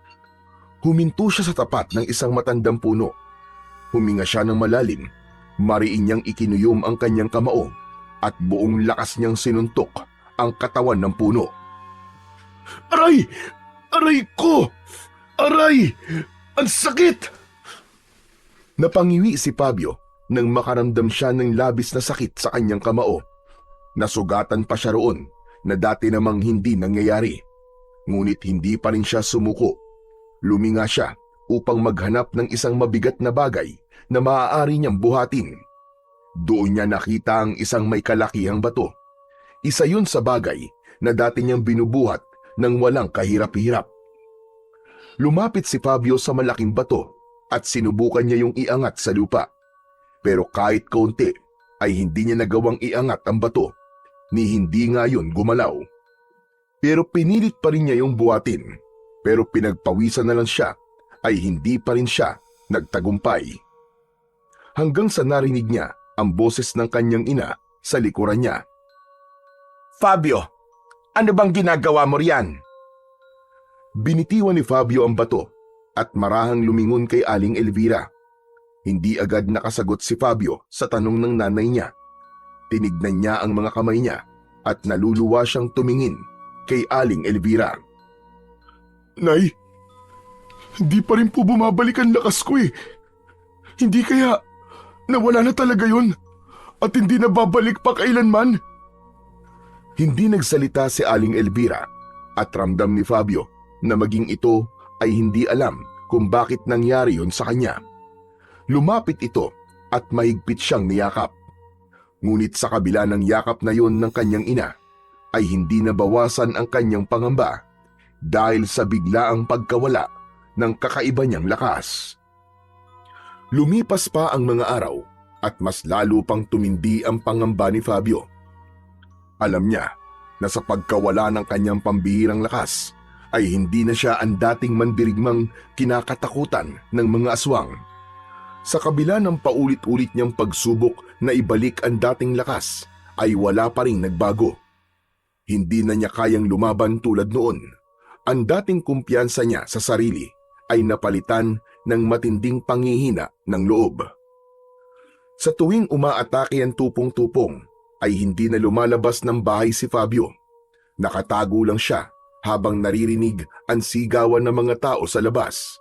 At dahil wala nang nagtatanggol sa baryo, ay napilitan ang mga tao na maghanap ng ibang paraan upang makaligtas mula sa aswang na tupong-tupong.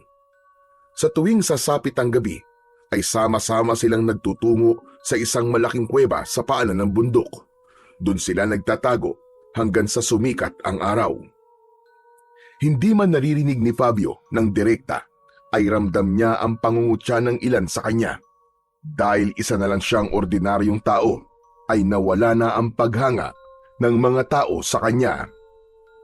Isang gabi, gaya ng nakasanayan ng mga tao sa baryo ni na Fabio, ay nagtungo na ang mga ito sa malaking kuweba na malapit sa paanan ng bundok. Bago pa man umatake ang tupong-tupong sa baryo nila. Habang ang lahat ng tao sa kuweba ay natutulog, ay gising na gising pa rin si Fabio. Iniisip pa rin niya ang dahilan ng biglaang pagkawala ng kakaiba niyang lakas. Hanggang sa naisipan niyang lumabas ng kuweba. Tumayo siya mula sa pagkakaupo at sa paglabas niya ng kuweba, ang bulkan ang una niyang nakita. Habang nakatingin si Fabio sa bulkan, ay isang ideya ang pumasok sa isip niya. Kung may makakasagot kung bakit nawala ang lakas ko, yun ay walang iba kundi ang nagbigay nito sa akin. Hindi na nagdalawang isip pa si Fabio at mabilis siyang naglakad palayo sa kuweba. Pumasok siya sa masukal na kagubatan. Hindi nagtagal ay narating na niya ang paanan ng bulkan. Tumingala siya sa napakataas na bulkan at malakas siyang sumigaw. Adlaw! Kung naririnig mo ko, magpakita ka sa akin! Ako si Fabio! Ako ang anak mo sa isang mortal! Walang nakuwang sagot si Fabio. Ang tanging narinig lang niya ay ang huni ng mga kuliglig at panggabing ibon sa paligid. Ama! Parang awa mo na! Kailangan kitang makausap! Ngunit nanatiling tahimik ang buong paligid. Napapikit siya ng mariin at napapailing. Natawa siya ng bahagya nang ibukas niyang muli ang kanyang mga mata. Pambihira.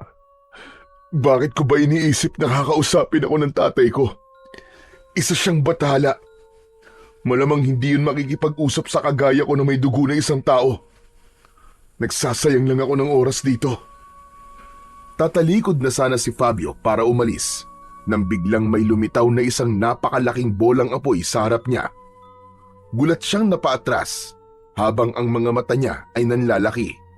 Ang bolang apoy ay unti-unting nagbago ng hugis hanggang sa mula roon ay lumabas ang isang matangkad na lalaki na may matipunong pangangatawan at kayumangging balat. Nakasuot yun ng ginintoang kasuotan. Meron yung korona na ginto na ang disenyo ay parang sinag ng araw. Ang mga mata nito ay nagliliyab na para bang mga bolang apoy. Ang presensya nito ay nagbigay ng init sa buong paligid. Teka, ikaw ba ang aking ama na si Adlaw? Ako nga ang iyong ama. Ano ang iyong pakay? At nais mo kong makausap? Hindi agad nakapagsalita si Fabio. Nanatili siyang nakatitig sa nilalang sa kanyang harapan. Hindi siya makapaniwala. Nakaharap na niya ngayon ang kanyang ama na isang bathala. Napangisi si Adlaw habang nakatitig sa kanya. Tititigan mo na lang ba ako? O sasabihin mo na sa akin ang gusto mong sabihin? Patawad, Ama. Hindi lang po ako makapaniwala na nakita na rin po kita sa wakas. Tumango si Adlaw at hinintay na muling magsalita si Fabio. Ama, kailangan ko po ang kapangyarihan ko. Bakit bigla na lang po itong nawala? Paano ko pa po may pagtatanggol ang mga tao sa baryo namin kung mahina ako? Gusto kong malaman kung anong dahilan, kung bakit po yun nawala, at paano ko po yun maibabalik. Kailangan mo ba talaga yun para maging tagapagtanggol o para makapagyabang? Napatda si Fabio. Parang binuhusan siya ng malamig na tubig sa sinabing yon ni Adlaw. Hindi ko po alam ang sinasabi niyo, Ama. Hindi mo ko malilinlang, Fabio. Mula nung isinilang ka, ay pinapanood ko na ang bawat galaw mo. Sa una, tuwang-tuwa ako. Isa kang batang punong-puno ng sigla at punong-puno ng pangarap. Masaya ko nung una na natuklasan mo na ang tunay na dahilan kung bakit ka merong kapangyarihan. Ngunit nang makita kong hinayaan mong lamunin ka ng pagiging kakaiba mo, ay labis akong nalungkot. Ang kapangyarihan na meron ka ay hindi para maging mataas ang tingin mo sa iyong sarili. Ngunit ano ang ginawa mo? Naging mayabang ka. Ginamit mo ito upang ipakita sa lahat na ikaw ang pinakamalakas. Naging mapagsamantala ka sa iyong kapwa. Nakita kong naging mapang-abuso ka. Nakita kong naging hambog ka. At doon ko napagtanto, hindi ka karapat-dapat sa kapangyarihang tulad ng sa isang bathala.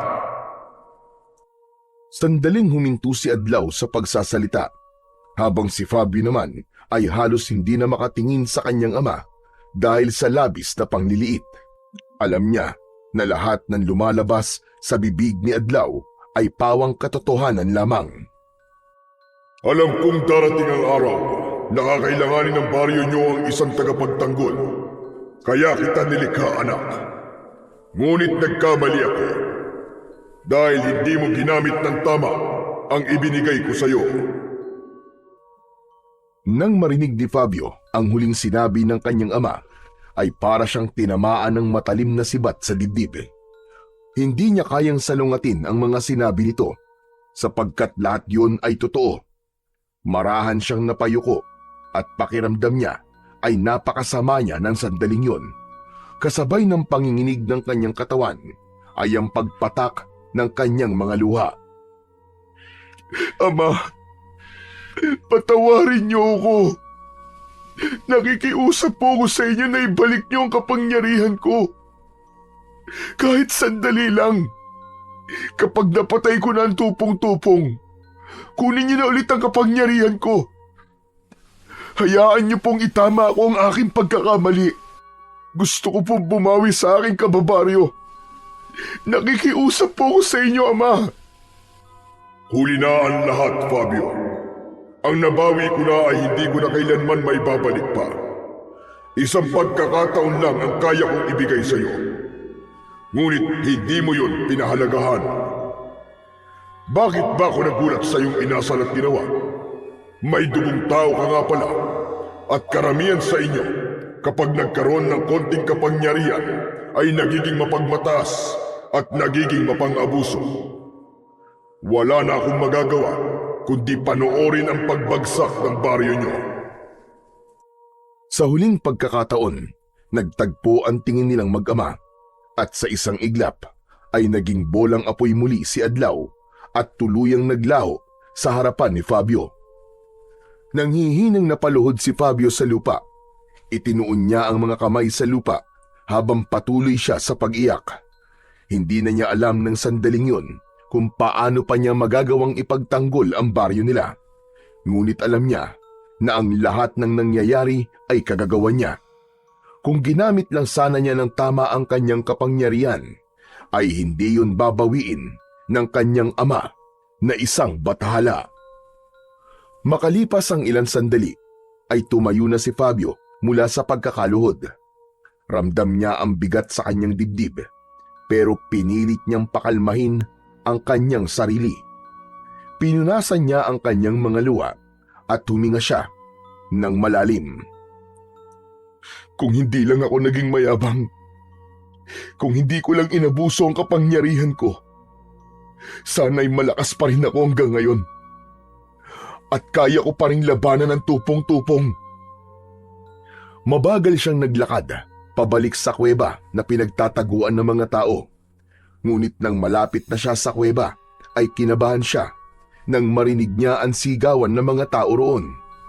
Bumilis ang tibok ng puso niya, at ang unang pumasok sa isipan niya ay nalaman na o natagpuan na ng tupong-tupong kung saan sila nagtatago. Mabilis na tumakbo si Fabio patungo sa kuweba. Habang papalapit siya roon, ay mas lumalakas ang mga sigawan na kanyang naririnig. At sa kanyang pagdating sa harap ng kuweba, ay tumambad na nga sa kanya ang isang nakakakilabot na tagpo. Maraming katawan ang nakahandusay sa lupa. Mga walang buhay, tuyot at waring sinipsip ang lakas at kaluluwa ng mga yon. Ang ilang bangkay ay nakangangapanga na parang sumisigaw ang mga yon hanggang sa kanilang huling hininga. Sa nakita ni Fabio ay nasiguro niyang naroon na nga ang tupong-tupong dahil yun lamang ang may kakayahan na gawin ang ganong kakilakilabot na pagpatay. Sa bukana ng kuweba ay may ilang kalalakihan ang nakapwesto habang hawak ang kanika nilang mga sandata. Nanginginig pa ang kanilang mga kamay, ngunit hindi nila iniwan ang kanilang pwesto. May ilan sa kanila ang sugatan, ang iba naman ay halos hindi na makatayo ng dahil sa pagod at takot. Mabilis na pumasok si Fabio sa kuweba. Ang loob ay puno ng mga tao na takot na takot. May iba na nagdarasal, ngunit ang unang hinanap ng mga mata niya ay ang kanyang ina na si Aling Elvira. Hanggang sa nakita niya itong nasa isang sulok habang hawak ang rosaryo at nagdadasal. Agad na lumapit si Fabio kay Aling Elvira at mahigpit niya itong niyakap. Fabio anak, saan ka ba nanggaling? Bakit ka biglang nawala? Salamat sa Diyos na at ligtas ka. Fabio, ang tupong-tupong. Nasa labas siya anak.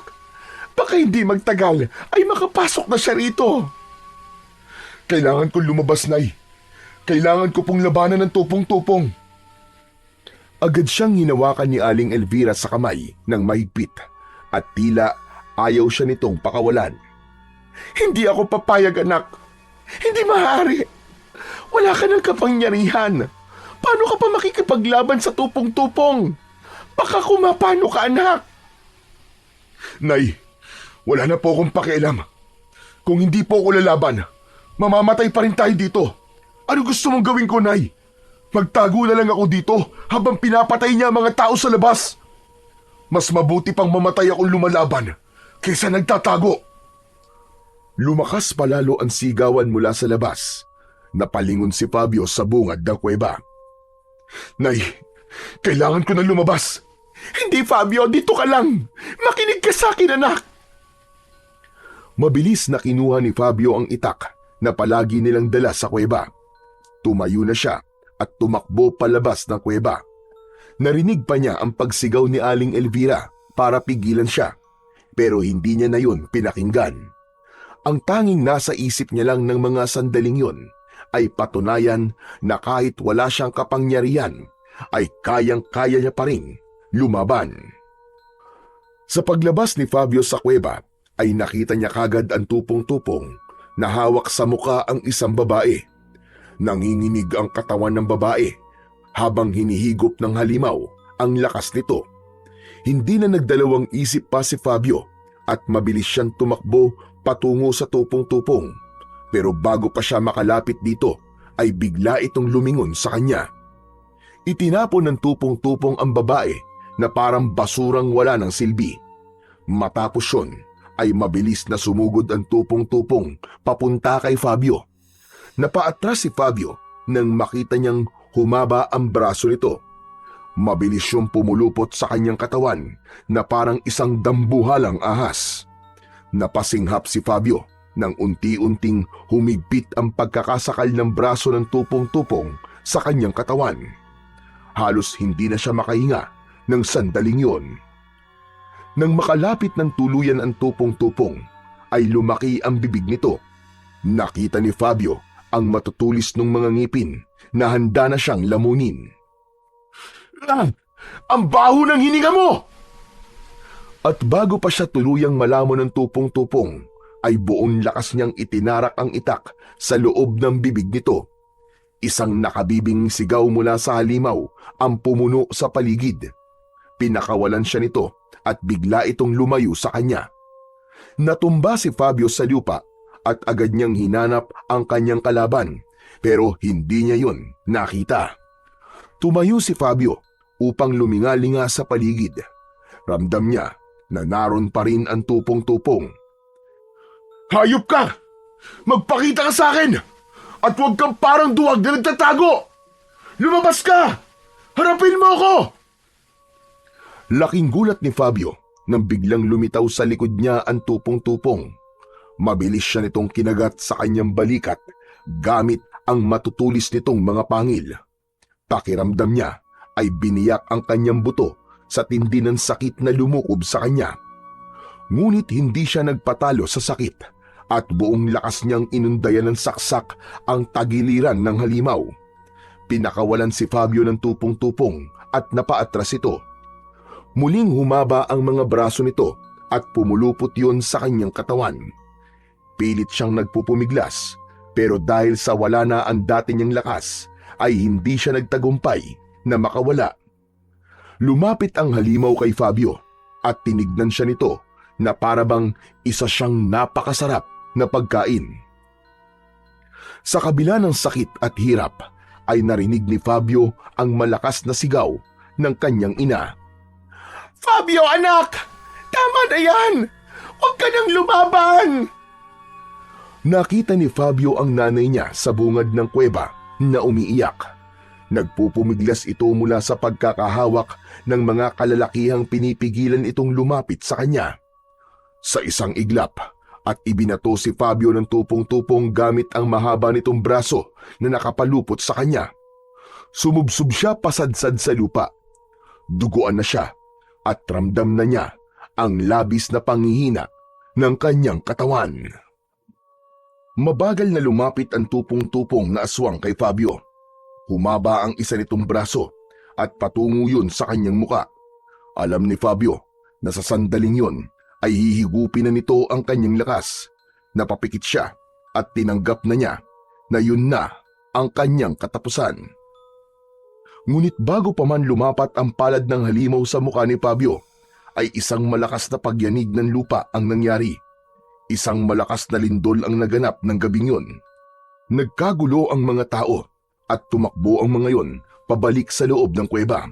Kasunod nun ay isang napakalakas na pagsabog ang umalingaw-ngaw. Nanlaki ang mga mata ni Fabio nang makita niyang pumutok ang bulkan. Nagbugayon ng maitim na usok.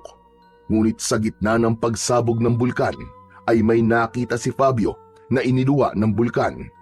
Isa yung kumikinang na bagay na hindi niya alam kung ano. Lumipad ang bagay na yon papunta sa kanya hanggang sa lumapag ang kumikinang na bagay sa kanyang palad. Isa yung pulang bato na tila nagliliyab. Nang ikulong ni Fabio ang bato sa kanyang palad ay naramdaman niya ang mabilis na pagbalik ng kanyang lakas. Naramdaman niya ang enerhiya na parang apoy na dumaloy sa kanyang mga ugat. Nawala ang kanyang panghihina. Ramdam na ramdam niya na mas malakas siya kesa sa dati. Nagtataka man ay hindi muna inisip ni Fabio kung ano ang batong hawak niya. Tumayo siya at isinilid ang bato sa bulsa ng kanyang pantalon. Tumakbo siya sa isang puno upang subukan kung totoo ngang bumalik na ang kanyang lakas. Niyakap niya ang katawan ng puno at buong puwersang binunot yun. Gamit ang puno ay hinataw niya ang tupong-tupong at tumilapon yun sa malayo. Malakas na tumama ang likod ng halimaw sa isang malaking bato. Hindi pa siya tapos. Mabilis na sumugod si Fabio sa tupong-tupong at buong lakas niya tong pinagsususuntok ng paulit-ulit.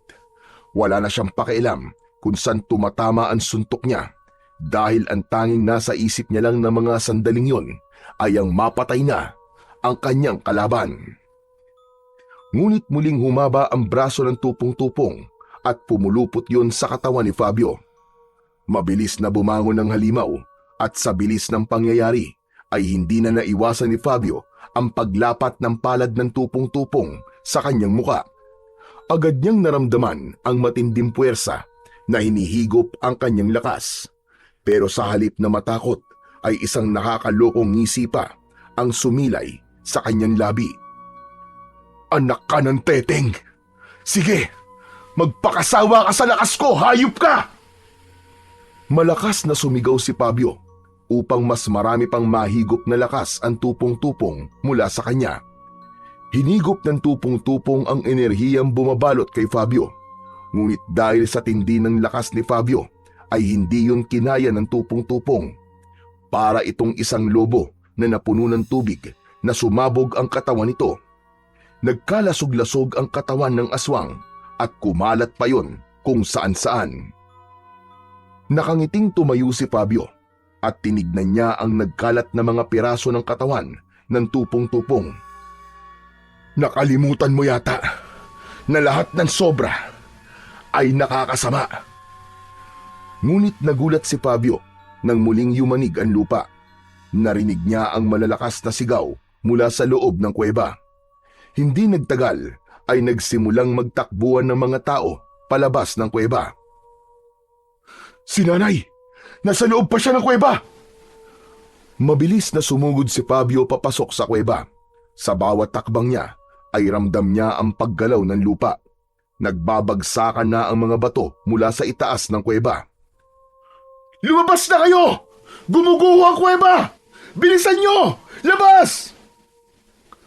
Luminga-linga si Fabio hanggang sa nakita niya si Aling Elvira na nakaupo sa isang sulok. Lumapit siya rito at hinawakan niya ito sa magkabilaang balikat. Nay, kailangan na nating lumabas! Fabio, anak! Hinila ni Fabio ang nanay niya patayo at agad silang tumakbo para makalabas ng kuweba. Pero bago pa sila makalabas, ay nagkaroon ng mas malakas na pagyanig ng lupa. Napatingin siya sa itaas at napansin niya ang isang napakalaking bahagi ng kuweba ang malapit ng malaglag. Alam ni Fabio na kapag bumagsak yon ay hindi lang sila ng ina niya ang madadaganan, kundi pati na rin ang ibang tao na nasa loob pa rin ng kuweba. Inabot ni Fabio ang kamay ng nanay niya sa ilang kalalakihan na naroroon at sinabi niya sa mga ito na ilabas ng mga ito ang kanyang ina. Mabilis na tumapat si Fabio sa malaking tipak ng kisame ng kuweba na babagsak na at nangyari na nga ang kanyang inaasahan. Bumagsak na ang malaking tipak na bahagi ng kuweba pero sa huling segundo ay itinaas niya ang kanyang mga kamay at sinalo niya yon. Muli niyang naramdaman ang matinding puwersang dumaloy sa kanyang katawan mula sa pulang bato na nasa kanyang bulsa. Pero sa kabila ng lakas niya ay ramdam na ramdam pa rin niya ang bigat ng bato na kanyang pasan. Lumabas na kayo! Bilisan niyo na! Agad na tumakbo palabas ng kuweba ang mga taong nasa likuran ni Fabio. Nakita niya si Aling Elvira na hinihila ng mga lalaki palabas. Umiiyak yung nakatingin sa kanya. Fabio, anak! Bitiwan niyo ako! Kailangan kong balikan ang anak ko! Isang ngiti na puno ng pagmamahal ang isinagot ni Fabio sa kanyang ina habang nanginginig ang mga braso niya sa bigat ng batong pasan niya. Hindi nagtagal ay tuluyan ng nakalabas ang kanyang ina kasama ang iba pang mga tao at tanging si Fabio na lang ang naiwang mag-isa sa loob ng kuweba. Isa pang malakas na pagyanig ng lupa ang nangyari at tuluyan nang bumagsak ang malalaking bato kay Fabio. Sa isang kisap mata ay tuluyang gumuho ang kuweba at natabunan ng malalaking bato si Fabio. 2 araw na ang lumipas mula nang gumuho ang kuweba at matabunan si Fabio. Sa laki ng mga batong tumabon kay Fabio ay wala nang nangahas na hanapin pa ang katawan niya. Sa halip ay nagtayo na lang ang mga tao ng isang munting altar sa gumuhong kuweba kung saan sila nag-aalay ng dasal, kandila at bulaklak bilang paggunita sa kabayanihan na ginawa ni Fabio. Ngunit sa lahat ay si Aling Elvira ang pinakanawasak ang puso. Halos hindi ito umalis sa harap ng altar. Ang mga mata nito ay namamagana sa walang tigil na pag-iyak. Paulit-ulit nitong tinatawag ang pangalan ni Fabio at patuloy itong umaasa na sa kabila ng nangyari ay buhay pa rin ang kanyang pinakamamahal na anak. Isang gabi, habang walang tao sa gumuhong kuweba, ay isang nakasisilaw na puting liwanag ang naglagos sa mga magkakapatong na bato na tumabon kay Fabio. Mula roon ay isang kamay ang lumitaw na hawak ang pulang bato. Mula sa mabibigat na bato ay umahon si Fabio. Habol niya ang kanyang paghinga at hindi siya makapaniwala na buhay pa rin siya. Tumayo si Fabio sa ibabaw ng gumuhong kuweba at lumitaw ang malaking bolang apoy sa harapan niya.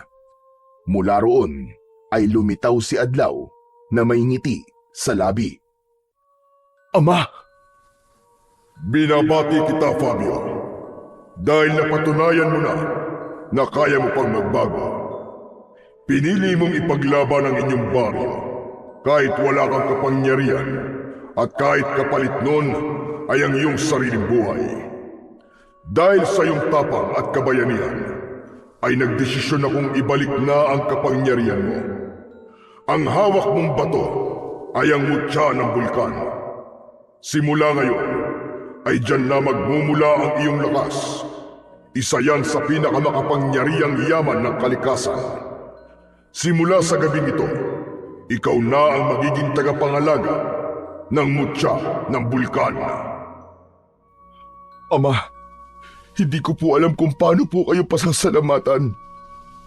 Marami ako nagawang pagkakamali at labis ako nabulag ng kapangyarihan at naging mapagmataas ako. Pero hindi ko na po hahayaang maulit yon. Nangangako po ako sa inyo, Ama, na gagamitin ko po ang kapangyarihang ito para sa kabutihan. Ipaglalaban ko po ang aming baryo laban sa lahat ng uri ng kasamaan. Tahimik siyang tinignan ni Adlaw. Maya-maya ay ipinatong nito ang isa nitong kamay sa balikat ni Fabio. O aking anak, ipinagmamalaki kita. Matapos yun, ay mahigpit na niyakap ni Adlaw si Fabio. Sa unang pagkakataon, ay naramdaman ni Fabio ang tunay na init ng yakap ng isang ama. Tumulo ang luha niya, ngunit yun ay luha ng labis na kaligayahan. Bumalik ka na sa inyong baryo, Fabio. Huwag mong kalilimutan ang mga aral na iyong natutunan. Ang kayabangan at pagiging mapagmataas ay walang maidudulot na mabuti. Opo, Ama. Gagawin ko po ang lahat ng yon. Hindi ko na po hahayaan na muli akong lamunin ang aking kapangyarihan. Nangangako po ko sa inyo, Ama. Kumalas na si Adlaw sa pagkakayakap kay Fabio. Matapos niyang magpaalam sa kanyang ama, ay tumalikod na siya at nagsimulang maglakad pauwi sa bahay nila. Hindi na siya makapaghintay na muling mayakap ang kanyang ina at malaman nito na siya ay buhay pa. Sa puso ni Fabio ay bumuo siya ng isang pangako na mula sa gabing yun ay gagamitin niya sa tama ang kanyang kapangyarihan na ibinigay sa kanya ng kanyang ama na isang batala. Sa pagbabalik ni Fabio, nagulat lahat sa kanya dahil hindi inaasahan ng mga ito na siya ay buhay pa matapos matabunan ng gumuhong naglalaki ang mga bato. Sa di kalayuan naman ay nakita siya na kanyang ina na si Aling Elvira at walang pagdadalawang isip na tumakbo ito pasalubong sa kanya. Parang bumagal ang oras ng tagpong yun hanggang sa naramdaman ni Fabio ang mahigpit na yakap ng kanyang ina. Nagpasalamat ito sa Diyos dahil ligtas at buhay ang kanyang anak. Sa isip din ito ay lihim itong nagpasalamat sa ama ni Fabio na isang bathala dahil alam nito na hindi pinabayaan ni Adlaw ang kanyang anak na mapahamak. Nagdiwang ang mga tao at binigyan ng pagkilala si Fabio sa kanyang kabayanihan. Si Fabio naman ay humingi ng tawad sa mga tao, lalong-lalo na kay Mang Temyong at kay Kapitan Manuel dahil sa mga nagawa niyang labis na kahambugan at pagiging makasarili. Nangako rin siya sa mga ito na ipagtatanggol niya ang buong baryo sa abot ng kanyang makakaya at gagamitin niya lamang sa tama ang pagiging anak niya ng bathala na walang hinihingi na kabayaran. Magmula noon, nabuhay ng payapa ang mga tao sa baryo at naniniwala sila na sa pamamagitan ni Fabio ay walang aswang ang magtatangka muli na sumalakay sa kanilang baryo. Ngunit kung meron man, ay malaki rin ang kanilang tiwala na hanggat naririyan si Fabio at ang mutya ng bulkan na ipinagkaloob ng ama niyang bathala, ay walang kahit na anong puwersa ng kadiliman ang maaaring maghasik muli ng takot sa pinakamamahal nilang bayan.